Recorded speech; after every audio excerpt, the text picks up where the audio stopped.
शुरू करते हैं। रिफ्रैक्शन एट स्फेरिकल सरफेसेस, ठीक है भाई। तो देखो इसमें आपके पास पुराने वाले फॉर्मूले, पुराने वाले तरीके ही हैं, बस छोटा मोटा चेंज है। पहले क्या होता था, शीशा होता था, शीशे से रिफ्लेक्शन होता था, सही बात है। इमेज जहां बनती थी वहां बन जाती थी, सही है। Object, real object, virtual object, real image, virtual image, इनका मतलब भी पता है आपको। ऑब्जेक्ट में क्या होती है, इंसिडेंट रेज, इमेज में क्या होती है, रिफ्लेक्टेड या रिफ्रैक्टेड रेज। रियल ऑब्जेक्ट के लिए डाइवर्जिंग रेज, वर्चुअल ऑब्जेक्ट के लिए कन्वर्जिंग, और रियल इमेज के लिए कन्वर्जिंग रेज और वर्चुअल के लिए डाइवर्ज, सही है। ये पढ़ा भी हुआ हमने, बिल्कुल स्टार्टिंग में पढ़ लिया था, ठीक है। अब स्फेरिकल सरफेसेस है तो ऑब्वियस सी बात है, शीशा नहीं है, लेंस है ना। मीडियम अलग अलग होगा, जैसे कि आपके पास ये जो सरफेस है ये एक स्फेरिकल सरफेस है। कैसा है भाई, स्फेरिकल सरफेस। और बिल्कुल वही वाले कन्वेंशन है, ये हमारा पोल हो गया, पोल से ही सारी मेजरमेंट होगी, ठीक है। इससे इधर नेगेटिव, इसके इधर पॉजिटिव, इधर पॉजिटिव, इधर नेगेटिव, सही है। बोलो अगर कोई चीज इधर है तो उसका क्या लिया जाएगा, डिस्टेंस नेगेटिव। इमेज यहां बन रही है तो उसका पॉजिटिव, सही है। ऑब्जेक्ट ऐसे रखा हुआ है तो हाइट पॉजिटिव, इमेज मान लो ऐसे बन जाए तो हाइट नेगेटिव, सही है। कोई दिक्कत है इसमें, बिल्कुल सिंपल है। अच्छा, रेडियस ऑफ कर्वेचर पता है आपको क्या होती है, बोलो। ये जो स्फेरिकल पार्ट है, इसका स्फीयर मान लेंगे ना, इसका जो जहां पे सेंटर होगा वही क्या होगा, उसका रेडियस ऑफ कर्वेचर, ठीक है ना, रेडियस, ओके। उसका आधा जनरली क्या होता है, फोकल लेंथ होता है, ठीक है। लेकिन यहाँ पे चीजें अलग हो जाएंगी जब आप लेंसेज पढ़ेंगे, तो जो फोकस जिसको आप बोल देते हैं, फोकस असल में क्या होता है, ठीक है, वो आगे चल के आएगा। फिलहाल के लिए ये देख लो, आपके पास क्या है, ये मीडियम 1, इसका रिफ्रैक्टिव इंडेक्स μ1। यहाँ पे जो रिफ्रैक्शन के बाद वाला, इसके बाद जो इधर की तरफ है मीडियम, इसका रिफ्रैक्टिव इंडेक्स μ2। इधर u होगा, इधर v होगा, सही बात है। अच्छा ये देखो μ2 बाय v, क्या बोला, μ2 बाय v। इमेज कहां बन रही है, यहां पे, इमेज वाला मीडियम डिवाइड बाय इमेज का डिस्टेंस, माइनस μ1 बाय u, मतलब ऑब्जेक्ट का मीडियम डिवाइड बाय ऑब्जेक्ट का distance, is equal to μ2 minus μ1 by r। Image का मीडियम माइनस ऑब्जेक्ट का medium divide by radius of curvature. Formula याद हो गया ना। अब चीजें बहुत आसान हो जाएंगी आपके लिए। क्या बोला मैंने, image medium divide by image distance minus object medium divide by object distance is equal to image minus object by radius. कोई दिक्कत। अच्छा जैसे ये देखो, इससे आगे है ना रेडियस, देखो सेंटर कहां है इसका, आगे है, तो बोलो इसकी आर क्या ली जाएगी, पॉजिटिव। और अगर ये ऐसी शेप का होता, देखो मान लो ये जो सरफेस है ये ऐसा होता, बोलो ये ऐसे सरफेस का पार्ट है ना, ऐसे स्फीयर का पार्ट है, बोलो ये पोल है, उसका सेंटर कहां होगा, यहां पे, तो बोलो इसका आर क्या लिया जाएगा, नेगेटिव। तो मतलब कन्वेक्स टाइप का दिख रहा है आपको तो, और अगर कनकेव टाइप का दिख रहा है तो नेगेटिव, डिपेंडिंग ऑन ऑब्वियसली जो इफेक्टिव जो रेडियस ऑफ कर्वेचर होगा, या मैं कहूं इफेक्टिव फोकल लेंथ होगा, वो ऑब्वियसली बात है μ2 और μ1 पे भी डिपेंड करेगा। ये मत सोच लेना कि मेरे को ऐसा दिखाई दे रहा तो पॉजिटिव होगा, हो सकता है ये वाला मीडियम डेंस हो और ये वाला रेयर हो, फिर ये कनकेव की तरह भी बिहेव करने लग जाएगा, समझ में आया। तो डायरेक्टली देखना नहीं है, अगर आपको दिख रहा है कि भाई यहाँ पे कम है यहाँ पे ज्यादा है तो कोई दिक्कत नहीं है, आपको फॉर्मूले के हिसाब से वैल्यू रखनी है, तो सीधा सीधा ये पॉजिटिव, ये वाले की रेडियस नेगेटिव, सही है। फॉर्मूले के हिसाब से देखेंगे, क्या बोला हमने, इसके लिए पॉजिटिव, इसके लिए रेडियस नेगेटिव, सही है भाई, याद रहेगी बात, ठीक है। Only for paraxial rays, paraxial rays कौन सी होती है, जो प्रिंसिपल एक्सिस के बहुत ही नजदीक होती है, सही है। बिल्कुल सिंपल है, कुछ भी मुश्किल नहीं है यहाँ पे, ठीक है। अच्छा अगला देखते हैं, ठीक है। साइन कन्वेंशन, u अगर नेगेटिव होता है मतलब उससे इधर है, तो बोलो ऑब्जेक्ट कैसा है, रियल। और अगर u पॉजिटिव मतलब पोल से आगे ऑब्जेक्ट रखा हुआ है तो वर्चुअल है वो, यस और नो, ठीक है। v के लिए बोलो, v अगर पॉजिटिव आ जाता है मतलब इमेज जहां बन रही है मतलब वो रियल इमेज है, और अगर v नेगेटिव आ जाता है मतलब पोल से इधर आ जाता है तो यानी कि इमेज कैसी है, वर्चुअल। कोई भी दिक्कत है इसमें, सही है, ओके। मैग्निफिकेशन, मैग्निफिकेशन के लिए फॉर्मूला बोलो, hi/ho, height of image by height of object, यही तो होता है मैग्निफिकेशन। भाई इमेज कितनी बड़ी बनी डिवाइड बाय ऑब्जेक्ट का size is equal to μ1v by μ2u। देख लो μ1v बाय μ2u, ये उल्टा उल्टा हो रहा है, इसको ऐसे मत याद करो, इसको ऐसे याद करो। क्या बोला ये v by u divide by μ2 by μ1, सही है। v के साथ जैसे ये कौन है μ2 और u के तरह μ1, सही है ना। Image by object distances divide by image medium by object, याद हो गया ना। ठीक है, इसको 3-4 बार लिख लो, 10 बार लिख दो, याद हो जाएगा ना। नीट के पेपर में सीधा सीधा फॉर्मूले में वैल्यू पुट करना, उससे ऊपर कुछ आएगा ही नहीं, आ ही नहीं सकता। ठीक है ना, जैसे 2023 वाला जो पेपर था उसमें ऑप्टिक्स का कोई क्वेश्चन ही नहीं था। ठीक है, 2023 वाले में 2 क्वेश्चन थे मेरे ख्याल से, जहां तक मुझे याद है 1 या 2 क्वेश्चन ही थे, तो ज्यादा क्वेश्चन आते नहीं है। और अगर आएगा भी तो क्या है, simple definition based, common sense based या फॉर्मूला बेस्ड, 3 ही चीजें हैं। फॉर्मूला याद करो, आपका क्वेश्चन कभी गलत नहीं होगा। ठीक है ना, कर लोगे तो 5-6 बार 10 बार फॉर्मूले लिख के देख लो इस चैप्टर के सारे, तो अपने आप होगा, कोई दिक्कत ही नहीं आएगी आपको। ठीक है, फॉर्मूले में वैल्यू पुट करना सीखना है बस। थोड़ी सी कॉमन सेंस और एक्स्ट्रा चाहिए होगी, फॉर्मूले के साथ साथ कॉमन सेंस भी लगानी पड़ेगी, या मल्टीपल टाइम्स फॉर्मूला लगाना पड़ेगा जेई के लिए, और कुछ भी नहीं है। जैसे कल के पेपर में कुछ आया हुआ था ऑप्टिक्स से, क्या आया हुआ था, क्या कन्वेक्स लेंस, हाँ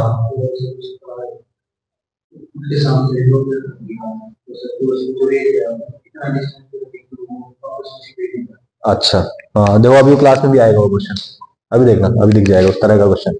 ठीक है, अच्छा तो मैग्निफिकेशन क्लियर हो गया, height of image by height of object, image by object distance divide by image by object medium. ठीक है ना, डिस्टेंस बाय मीडियम। ठीक है भाई, ओके। तो ये देखो भाई, लाइट इधर से आ रही है, बोलो ये पोल है तो इसका सेंटर कहां है, यहाँ पे, तो रेडियस कैसी है, पॉजिटिव। लाइट इधर से आ रही है तो नेगेटिव, कोई दिक्कत, बिल्कुल सिंपल है। सेंटर लेफ्ट साइड में है तो नेगेटिव, सेंटर राइट साइड में है तो पॉजिटिव, बिल्कुल सिंपल है ना। ठीक है, फाइंड लोकेशन ऑफ इमेज। अब फॉर्मूला आपने देख लिया है ना। फॉर्मूला मेरे को कौन बताएगा, कॉन्फिडेंट होगी जिस तरीके से मैंने बताया, कौन बता सकता है, ईशान बताओ। है? क्या, फिर से बताना। अरे ये मैग्निफिकेशन का नहीं, वो पहले वाला फॉर्मूला, स्टार्टिंग वाला कौन बता सकता है, जशन।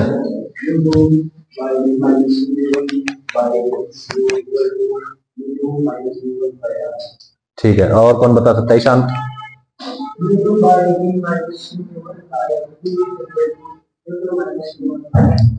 ठीक है भाई, बड़ा सिंपल है। क्या भाई, image by image distance minus object by object distance is equal to μ2 minus μ1 by r। बड़ा ही सिंपल है ना। और मान लो अगर इधर एयर हो तो μ1 कितना हो जाएगा, 1। एयर का या वैक्यूम का कितना होता है, 1 होता है, सिंपल है बिल्कुल। ठीक है, अच्छा ये बताओ ऑब्जेक्ट डिस्टेंस कितना है, -25, इससे इधर है ना, तो बोलो यहाँ पे कितना आ जाएगा, माइनस। ठीक है भाई, यहाँ पे म्यू कितना है, 1.5, यहाँ पे म्यू दे नहीं रखा तो 1, तो बोलो μ1 इज इक्वल टू 1। μ1 की जगह 1 रख दिया है, u की जगह रख दिया है μ2 1.5 है भाई। अच्छा रेडियस बताओ, पॉजिटिव लोगे या नेगेटिव लोगे, पॉजिटिव आ गया, μ2 माइनस μ1 आ गया। अब यहाँ पे क्या नहीं पता, ये नहीं पता, ये निकाल लो, सही है ना। ये क्वेश्चन देखते हैं, बोलो u की वैल्यू कौन बता सकता है, विद साइन बताना है, कौन बता सकता है इस क्वेश्चन में। बोलो ये है पोल, इसे इधर रखा हुआ है, तो बोलो कौन बता सकता है। ओके दीपांशु, -25। ठीक है भाई, u की वैल्यू कितनी है, -25 है। अच्छा रेडियस बताओ रॉबिन, -10। ठीक है, μ1 सुजाता और μ2, ठीक है, बस फॉर्मूला में पुट कर दो, सब कुछ पता है आपको, क्या नहीं पता, v नहीं पता, आ गया ना आंसर। है कुछ क्वेश्चन में, देखने में खतरनाक लगता है, फॉर्मूला सीख लो, परफेक्ट फॉर्मूला वही है। मान लो आगे थोड़ा कॉम्प्लिकेटेड केस आ जाए, वही फॉर्मूला 2 बार लगा दो, सही है ना, बन जाएगी बात।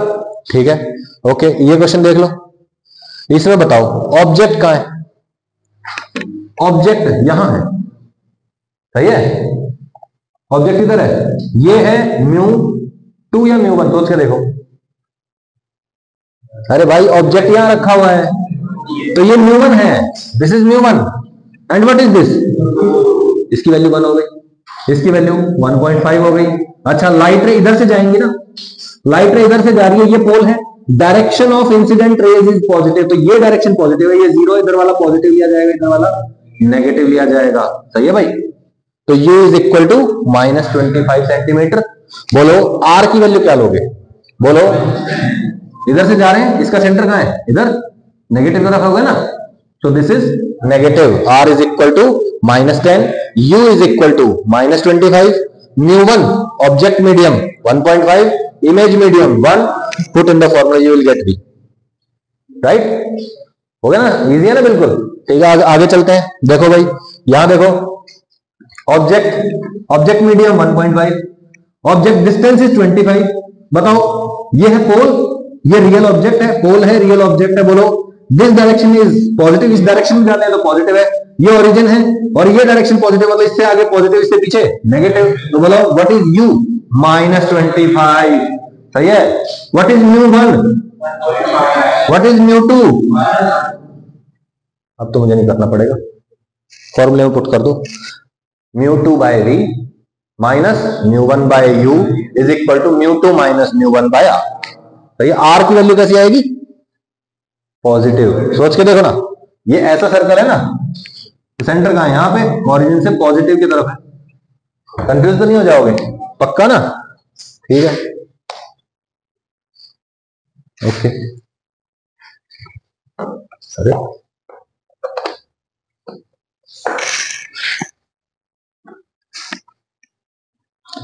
ठीक है, बड़ा ही सिंपल है, कुछ है ही नहीं क्वेश्चन में, फॉर्मूले याद कर लो, थोड़ा कॉमन सेंस लगा लो, है ही नहीं, फॉर्मूला याद हो गया ना, बस सब कर लेंगे। अब आप देखो भाई, एक glass surface of radius curvature r and refractive index 1.5 has a real image at same distance as that of object, मतलब u और v क्या है, सेम है, लेकिन डिस्टेंस सेम है, साइन सेम थोड़ी है। क्या बोला इसने, इमेज कैसी है, रियल, मतलब v पॉजिटिव है, यस और नो, बताया था। अगर u नेगेटिव है तो रियल ऑब्जेक्ट है, अगर u पॉजिटिव है तो वर्चुअल ऑब्जेक्ट है। v में क्या होगा, v पॉजिटिव है तो रियल इमेज, v नेगेटिव तो, ठीक है, ऐसे ऐसे करके मत बैठना है, सीधे बैठ, ठीक है। हाँ v की वैल्यू पॉजिटिव है, मतलब ये रियल इमेज है, v पॉजिटिव है, u डेफिनेटली कैसा है, नेगेटिव, सही है ओके। तो बोलो object distance is equal to -u ले लेते हैं, इमेज डिस्टेंस प्लस u लेना पड़ेगा, क्योंकि हमें विद साइन रखनी पड़ती है वैल्यू, ठीक है भाई। μ2 कितना है, बोलो भाई, रिफ्रैक्टिव इंडेक्स 1.5, μ2 पता चल गया 1.5, μ1 की वैल्यू पता चल गई, μ2 by u minus μ1 by u, तो ये माइनस ऑफ u हो जाएगा, माइनस माइनस प्लस हो जाएगा, is equal to 1.5 minus 1 by r, सही है। r की वैल्यू अच्छा नहीं दे नहीं रखी, तो सिंपली r की टर्म्स में निकालना, बस यहां से सॉल्व करोगे u की वैल्यू 5r आ जाती है, आ गया ना आंसर, है कुछ क्वेश्चन, इजी है ना। Find distance of image from observer, okay, ये क्वेश्चन देख लो,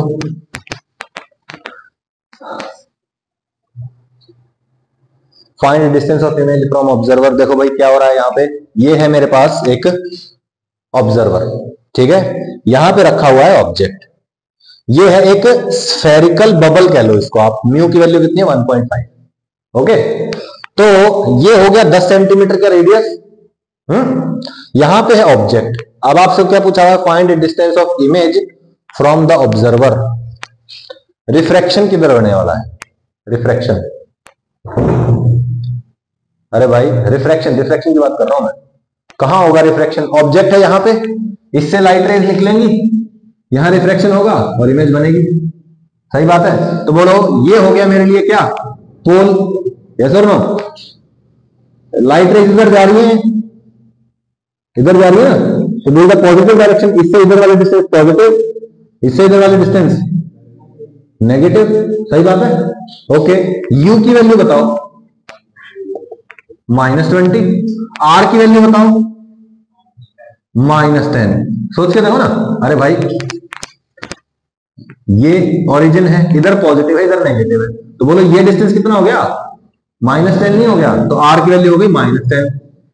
μ1 बताओ 1.5, μ2 बताओ, μ2 1, ये 1.5, r -10, u -20 फॉर्मूले में पुट करो, आंसर आ जाएगा। मान लो यहां बन रही है ना, तो बोलो यहां से तो डिस्टेंस आ जाएगा वो, क्योंकि ऑब्जर्वर कहां है, पोल के पास है। बस आप ये मत सोचो कि सर इसने तो ना मुंह इधर कर लिया तो पता नहीं कहां, इसको दिखेगा थोड़ी, इसके तो पीछे बन गया, ऐसा नहीं सोचना है। ठीक है, ऑब्जर्वर इधर देख भी तो सकता है ना, इससे डिस्टेंस पूछा है, सही है। कि नहीं सर उसने तो आंख उधर कर रखी है, उसको इधर का कैसे दिखा, ये नहीं सोचना, ये हमारा काम नहीं है। ऑब्जर्वर घूमे ना घूमे, शीशे में देखा, आई डोंट केयर। ठीक है, ये क्वेश्चन देख लो भाई, बड़ा ही इजी है। देखो ऑब्जेक्ट का है, ये हो गया ऑब्जेक्ट, ठीक है, ये रेडियस कितनी हो गई बबल की, 5 सेंटीमीटर। बोलो यहां से इसका डिस्टेंस 2 है, तो यहां से कितना हो जाएगा, 3। रिफ्रैक्शन कहां होगा, लाइट रे यहां जाएंगी, इस सरफेस पे रिफ्रैक्शन होगा। बोलो इधर से जा रहा है ना, तो बोलो ये हो गया ओरिजिन, ऑब्जेक्ट की तरफ वाला डिस्टेंस कैसा होता है, नेगेटिव, इधर वाला पॉजिटिव, तो बोलो u is equal to -3, r is equal to, बोलिए सेंटर की तरफ, नेगेटिव की तरफ ही है ना, कितना आएगा -5, u पता है, r पता है, और क्या μ1 बताओ, ऑब्जेक्ट वाला 1.5, इमेज वाला 1, सब कुछ पता है, आप बस एक v नहीं पता, v निकाल, आ गया ना आंसर। फॉर्मूले में पुट करना है अब आपको, था कुछ क्वेश्चन में, बड़ा ही इजी है। A man is present in a spherical bubble in water, if radius of bubble is 7.5 metre, where will he see the image of a distant fish. भाई बड़ा ही सिंपल क्वेश्चन है, आपको लगेगा कि सर ये तो पानी के अंदर बबल और बबल के अंदर आदमी है, अब बताओ क्या करें, बबल की रेडियस दे रखे, क्या फर्क पड़ता है। उससे क्या पूछा है, image of distant fish, image of distant fish, object है वो, ऑब्जेक्ट कौन है, बहुत दूर की फिश है ना। इमेजिन करो ये पानी है, यहां पे बहुत बड़ा बबल है, ठीक है, बबल है, मैं यहां बैठा हूं, ठीक है, बबल के अंदर बहुत दूर एक मछली है, उससे लाइट रेज निकली होंगी, जो बबल है वो एक स्फेरिकल सरफेस है, बबल स्फीयर होता है करेगा, तो बोलो वहां पे जो सरफेस है बबल का, वहां पे रिफ्रैक्शन होगा, रिफ्रैक्शन होगा तो क्या होगा, रिफ्रैक्शन के बाद लाइट रेज अंदर आ जाएंगी, कहीं ना कहीं तो इमेज बनेगी, वो इमेज का डिस्टेंस बताना है, और क्या बताना है, कुछ भी नहीं है। ठीक है, तो क्वेश्चन, अच्छा अगले पेज पे है, ठीक है, तो रेडियस पता है आपको, और ये म्यू की वैल्यू रहती है, देखो, ठीक है, ये देखो, ये हो गया आपका ऑब्जर्वर, कहां पे, बबल के अंदर, ठीक है, समुद्र में बबल है, बबल में इंसान है, ठीक है, ठीक है भाई। बोलो ऑब्जेक्ट यहां मान ले, कहीं यहां से लाइट रेज आएंगी, तो बोलो u की वैल्यू कितनी है, -∞ है, बोलो भाई v हमको पता नहीं है, लाइट रेज आई, μ1 ऑब्जेक्ट का मीडियम कितना दे रखा है 1.5, μ2 एयर बबल है तो ये कितना हो गया 1, μ1 और μ2 पता चल गया, r की वैल्यू बोलना, पॉजिटिव की नेगेटिव, पॉजिटिव बोलो, लाइट रेज इधर से आई, ये ओरिजिन हो गया, इधर वाले डिस्टेंस नेगेटिव, इधर वाले पॉजिटिव, बोलो सेंटर का पॉजिटिव डिस्टेंस ही रहेगा, तो बोलो r इज इक्वल टू 7.5। अब क्या नहीं पता आपको, यहाँ पे v नहीं पता, v निकाल लेंगे, कितना आएगा μ2 - μ1 बाय r, हो गया ना आंसर, कोई दिक्कत, -15 मीटर आ जाएगा, कर लेंगे। फाइंड डिस्टेंस ऑफ ऑब्जेक्ट, अच्छा v की वैल्यू कैसी आ गई, जैसे यहां पे इसी एग्जांपल में देख लो, v की वैल्यू कैसी आ गई -15, यानी कि इमेज कैसी बनी है, वर्चुअल बनी है, नहीं आई बात, ठीक है, अरे हाँ, तो है तो वो बहुत दूर मछली, लेकिन दिखाई कहां दे रही है, जैसे अरे 15 मीटर दूरी है, okay. Find distance of object as seen by observer in both cases, देख लीजिए भाई,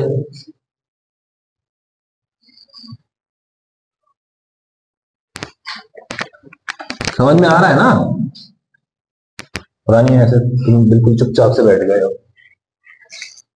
सबका पेपर रह गया क्या, ईशान चुपचाप बैठा है तो मैं मानता हूं कि भाई चलो पेपर रह गया था, दुख है उसको। दुख है क्या? क्वेश्चन पे ध्यान दो। Find distance of object as seen by observer in both cases. देखो भाई, ये पहला केस देखिए, ठीक है। इसमें क्या हो रहा है कि एक हेमिस्फीयर, ठीक है, आधा गोला, शीशे का आधा गोला है ये, और ये भी शीशे का आधा गोला है। ये ऐसे रखा हुआ है, ये ऐसे रखा हुआ है। ऑब्जर्वर बिल्कुल यहां से देख रहा है, और जो ऑब्जेक्ट है ना वो यहां रखा हुआ है, बिल्कुल यहां पे, ठीक है। This is the object.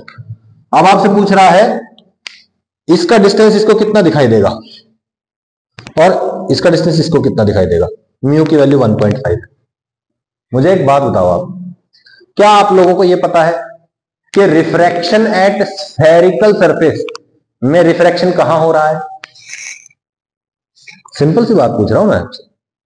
जितना कॉम्प्लिकेटेड आप सोच रहे हो उतना सवाल कॉम्प्लिकेटेड नहीं है। मैं सिंपल सा क्वेश्चन पूछ रहा हूं। जो टॉपिक मैंने पढ़ा है रिफ्रैक्शन एट स्फेरिकल सरफेस, में रिफ्रैक्शन कहां हो रहा है? स्फेरिकल सरफेस पे। कॉमन सेंस, अंग्रेजी इतनी आती है तो भाई पता चल जाएगा आपको, सही है। अच्छा, इन दोनों केसेस में कौन से सरफेस पे स्फेरिकल सरफेस पे रिफ्रैक्शन हो रहा है? इन दोनों में से कौन सा केस ऐसा है जिसमें स्फेरिकल सरफेस पे रिफ्रैक्शन हो रहा है? फर्स्ट या सेकंड? सेकंड केस है। और फर्स्ट केस में क्या हो रहा है? बटे म्यू गुणा म्यू, कुछ याद आया है ना? डेंसर टू रेयर देखते हैं, रेयर टू डेंसर देखते हैं, तो एक में गुणा हो जाता है और एक में डिवाइड हो जाता है म्यू से, याद आया है ना? वही वाला केस है यहाँ पे। ऑब्जेक्ट, ऑब्जर्वर कहाँ है? रेयर। ऑब्जेक्ट कहाँ है? डेंसर। तो क्या होगा? डिवाइड बाय, है ना? पानी में देखते हैं तो वो चीजें ऊपर उठी हुई दिखती है ना, बाल्टी का जो निचला हिस्सा होता है वो ऊपर उठा हुआ दिखता है। क्या? क्यों क्यों दिखता है? वो डिवाइड बाय म्यू हो गया ना, तो डिस्टेंस कम दिखाई देता है। तो यहां पे क्या हो जाएगा, जो ये रेडियस के बराबर डिस्टेंस है एक्चुअल, कितना दिखाई देगा? आर बाय म्यू दिखाई देगा। सही है। आर कितना है? आर जितना भी है, ठीक है, आर को आर मान लो, तो आर डिवाइड बाय 1.5 आ गया। कोई दिक्कत है भाई? सही है। अरे डायरेक्ट आंसर लिख दिया ना हमने तो। डिवाइड बाय 3/2, तो ऊपर चला गया, 3 नीचे रह गया, तो 2r/3 डिस्टेंस पे दिखाई दे रहा है इसको यहाँ पे, है भाई। अच्छा, इस केस में क्या होगा? लाइट रेज यहां से निकलेंगी और फिर इसकी आंखों में जाएंगी, तो रिफ्रैक्शन कहां हो गया? रिफ्रैक्शन कहां हो गया? स्फेरिकल सरफेस पे। यहां क्या लगेगा? स्फेरिकल सरफेस वाला केस लगेगा। अब मुझे ये बताओ कि देखो यहां ऑब्जेक्ट है, यहां पे पोल है, यस और नो? बोलो, यहां से यहां का डिस्टेंस ऑब्जेक्ट डिस्टेंस कहलाएगा। u की वैल्यू कितनी है? -r के बराबर। सही बात है। बोलो बोलो, इसका सेंटर कहां है? उधर की तरफ है या इधर की तरफ है? नीचे की तरफ, मतलब ऑब्जेक्ट की साइड, मतलब नेगेटिव साइड में। तो रेडियस कितनी हो जाएगी? -r के बराबर। v पता नहीं कहां है। बोलो, ऑब्जेक्ट मीडियम μ1 1.5, इमेज मीडियम, अब आप बता देंगे तो हो जाएगा। अच्छा, अब मेरे को एक बात और बताओ कि सर हमसे ना गलती हो गई, हमने ना यहाँ पे ये वाला मेथड लगा दिया इस वाले केस में। कोई दिक्कत नहीं है, प्लेन सरफेस पे रिफ्रैक्शन हो गया है, लेकिन उस प्लेन सरफेस जहां पे रिफ्रैक्शन हो रहा है उसकी रेडियस ऑफ कर्वेचर कितनी है? इंफिनिटी है। प्लेन सरफेस को भी तो ये मान सकते हैं। देखो, एक छोटा सा स्फीयर है, इसको मैंने काट के ये पार्ट बनाया था, ठीक है। एक बड़ा स्फीयर है, उसको मैंने काट के यहां से एक लेंस बना दिया, ठीक है। एक बहुत बड़ा स्फीयर है, उसको मैंने काट के इतना पार्ट बना दिया। तो इसको देख ऐसा नहीं लग रहा जैसे ये क्या है? स्ट्रेट लाइन है, ये स्ट्रेट लाइन लग रही है आपको? तो बोलो, इसका मतलब क्या है कि ये जो पार्ट है ये इनफाइनाइट रेडियस के स्फीयर का पार्ट है। तो इस सरफेस की रेडियस ऑफ कर्वेचर कितनी है? इनफाइनाइट। तो यहां पे आपको आर इनफाइनाइट लेना पड़ेगा, ठीक है। और अगर आप आर इनफाइनाइट लेंगे तो आपके पास v की वैल्यू कितनी सॉल्व होकर आती है? -2r/3 सॉल्व होकर आती है। बस फॉर्मूले में रखना है, बाकी सारी चीजें सेम रहेंगी। सही है भाई। तो दोनों केसेस से आपका आंसर हो जाएगा भाई, ठीक है। कोई दिक्कत? ठीक है। मैं सेकंड मेथड में क्या है? Refraction at plane, divide by mu कर देंगे, h रियल बाय म्यू। कोई दिक्कत? अच्छा, सेकंड वाला जो केस था उसके लिए शॉर्टकट क्या है? शॉर्टकट ये है कि भैया जो ऑब्जेक्ट था ना, ऑब्जेक्ट से रे आएंगी, कितने एंगल पे टकराएंगे? 90 डिग्री पे टकराएंगे और सीधा ऑब्जर्वर की आंख में चली जाएंगे। इसलिए उसको v कितना दिखाई देगा, r के बराबर दिखाई देगा। सही है, सॉल्व करोगे वहां से भी r आएगा, यहां से भी r आएगा। सही है, जैसे केस था ना, अभी कर देता हूं, कोई बात नहीं। ये देखो यहां से जो रे जाएंगे ना, यहां से जो रे जाएगी कितने एंगल पे जा रही है, 90 डिग्री पे, वो आर पार निकल जाएगी सीधी।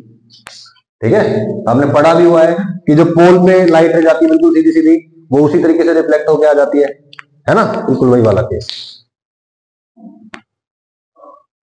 Special case, sorry special note, जहां रिफ्लेक्शन हो रहा है उसी सरफेस का रेडियस ऑफ कर्वेचर लेंगे, ये नहीं कि जिसका मन किया उसका। ठीक है, जैसे पिछले केस में एक जगह प्लेन सरफेस पे हो रहा था, तो प्लेन वाले का ही रेडियस ऑफ कर्वेचर लेंगे। ठीक है भाई, find value of x such that image formed is real.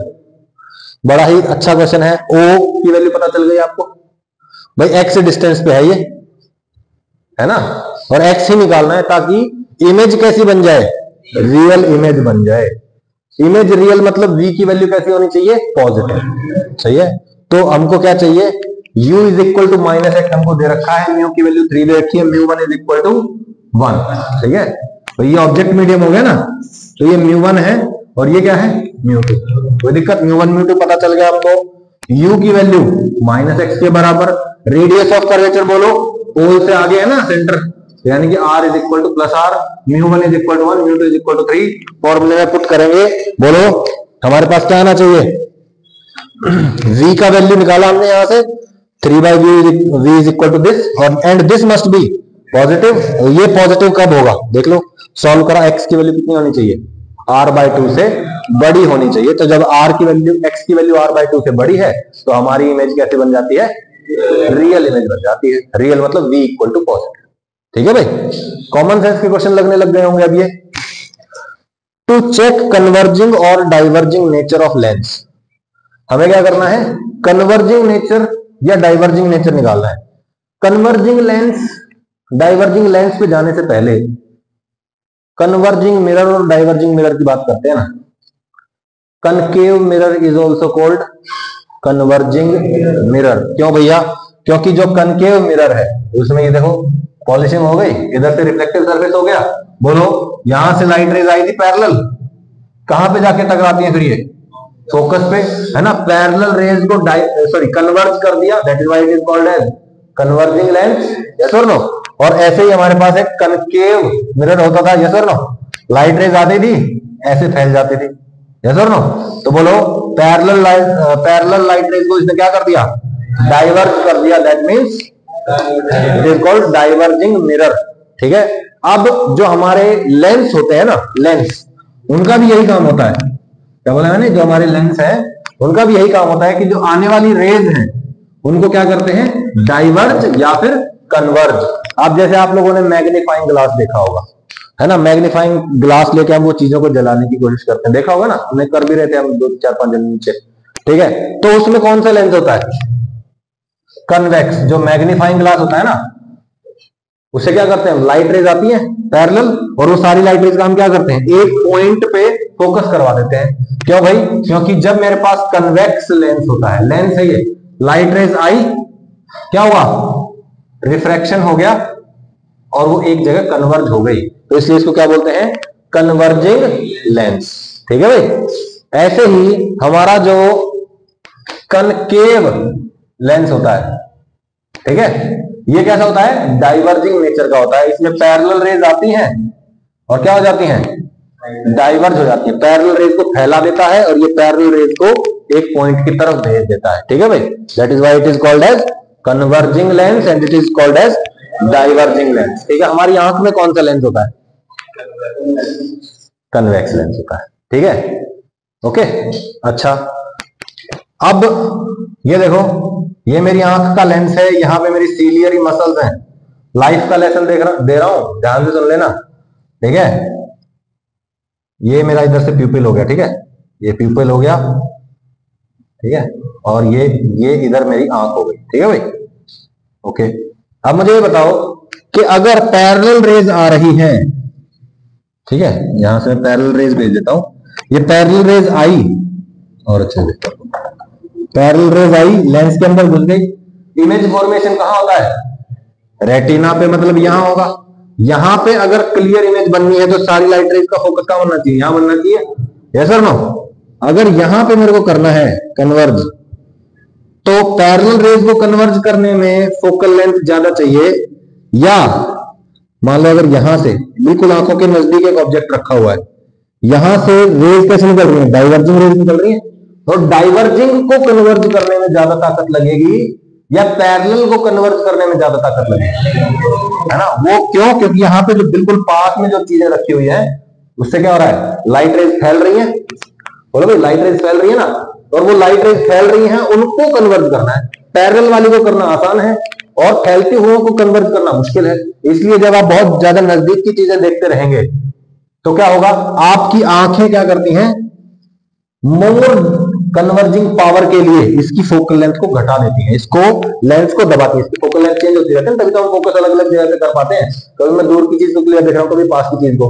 तो बोलो, जब इसको कन्वर्ज करते हैं, मान लो जरूरत से ज्यादा टीवी देख रहे हैं, गेम देख रहे हैं, हेल्दी लाइफस्टाइल नहीं है, तो क्या होता है? हमारी आंखें, सॉरी, जो हमारी सीलियरी मसल्स है, ये लेंस को दबा के रखती है। पास की चीजें तो क्लियर देखने लग जाती है हमको, लेकिन जब दूर की चीजें देखनी है तो लेंस को खींचना पड़ेगा, और खींच नहीं पाएंगी मसल्स। और अगर खींच नहीं पाएंगी तो बोलो यहां पे इमेज क्लियर नहीं बनेगी। तो बेसिकली खेल किस चीज का है? सीलियरी मसल्स की ताकत का है। अब सीलियरी मसल्स, नाम में ही आ गया क्या? मसल। और मसल्स को स्ट्रॉन्ग करने के लिए क्या करना पड़ता है? उनकी एक्सरसाइज करनी पड़ती है। और इनकी एक्सरसाइज क्या है? लेंस की मूवमेंट करना इनकी एक्सरसाइज है। यस और नो? तो अगर आपको अपनी आंखें ठीक करनी है तो क्या करना? क्या ठीक करना पड़ेगा? सीलियरी मसल्स ठीक करनी पड़ेंगी। सीलियरी मसल कैसे ठीक करोगे? एक बार तुम नजदीक की चीज देखो, एक बार दूर की चीज देखो, नजदीक की चीज देखो, दूर की चीज देखो। दिन में 10 मिनट के लिए ये करो। एक बहुत अच्छा है, हेल्दी लाइफस्टाइल यूज करो। चश्मा थोड़ी कुछ दिन के लिए, जैसे पेपर के बाद अवॉइड कर देना, ठीक है? और अच्छा खाना खाओ, बढ़िया एक्सरसाइज करो, अच्छी अच्छी चीजें करो मतलब लाइफ में, ठीक है? ऐसी चीजें मत करो जो भाई आपकी हेल्थ के लिए अच्छी नहीं है। तो आपकी सीलियरी मसल क्या हो जाएंगी? स्ट्रॉन्ग। और सीलियरी मसल अगर स्ट्रॉन्ग हो जाएंगे तो क्या होगा? आपकी आंखें ठीक हो जाएंगी, आपको चश्मा की जरूरत नहीं पड़ेगी, ठीक है? अच्छा, एक और बात बड़ी इंपॉर्टेंट है। आंखों के अंदर, जैसे बायो वाले स्टूडेंट्स में होंगे, क्या आंखों के अंदर कोई ब्लड वेसल जाती है क्या अलग से? कोई ब्लड वेसल जाती हो भाई जो यहाँ पे ऑक्सीजन का ट्रांसपोर्ट कर रही है? ऐसा होता है क्या? नहीं होता। कोई ब्लड वेसल नहीं होती आंखों के पास जो यहाँ पे ब्लड या ऑक्सीजन की सप्लाई करे। हमारी बॉडी में ऑक्सीजन की डिमांड रहती है, ब्लड के थ्रू ऑक्सीजन पहुंचती है, ये तो सबको पता है, लेकिन आंखों में कोई होता ही नहीं है। तो आंखें भी तो ऑक्सीजन लेती होंगी, कहां से लेती हैं?